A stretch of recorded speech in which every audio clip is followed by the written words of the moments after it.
arrangement du gouvernement britannique et français, le Cameroun est divisé en deux parties.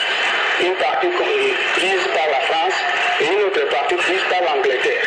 Et c'est cet arrangement entre deux puissances coloniales qui est entériné par la Société des Nations.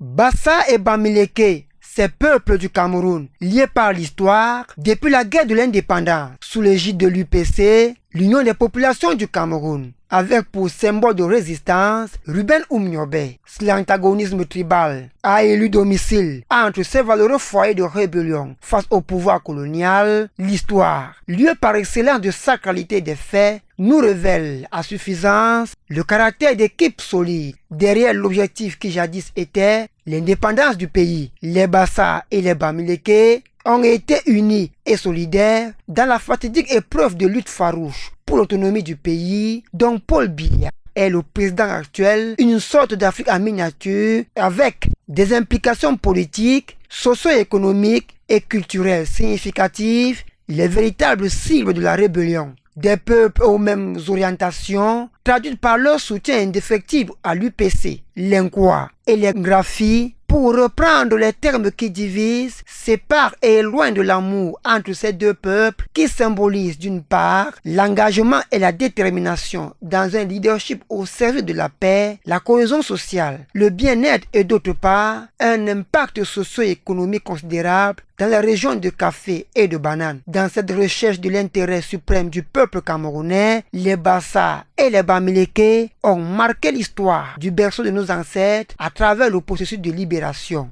Et cette histoire se réécrit aujourd'hui en s'appuyant sur la prophétie du Mpodol Ruben Oumniobé qui place la Troisième République sous le magistère d'un leader Bassa bien accompagné par ceux de l'Ouest, Jean-Blaise Gouet pour porter la Troisième République et Christophe Tuisseux pour le deuxième numéro de la Chambre haute du Parlement. Les leaders de l'Ouest, au rang du professeur Maurice Kamto, font partie du troisième règne, pas en tant que président de la République, mais plutôt comme un soutien de celui qui incarne plus l'alternance pacifique, celui qui entend obtenir une loi de protection de l'actuel chef de l'État du Cameroun, celui qui dit non à la chasse aux sorcières, celui qui pose avec l'industrialisation et la création de plus de 600 000 emplois pour les jeunes. Dès sa prise de pouvoir, celui qui compte ramener la bourse dans des universités, Jean-Blaise Gouet, nul doute, est le Messie qui va reconstruire avec tout le monde. Tout Camerounais qui espère aux nouvelles perspectives doit être à bord de Jean-Blaise Gouet, troisième président, pour aborder le tournant décisif du 7 octobre prochain.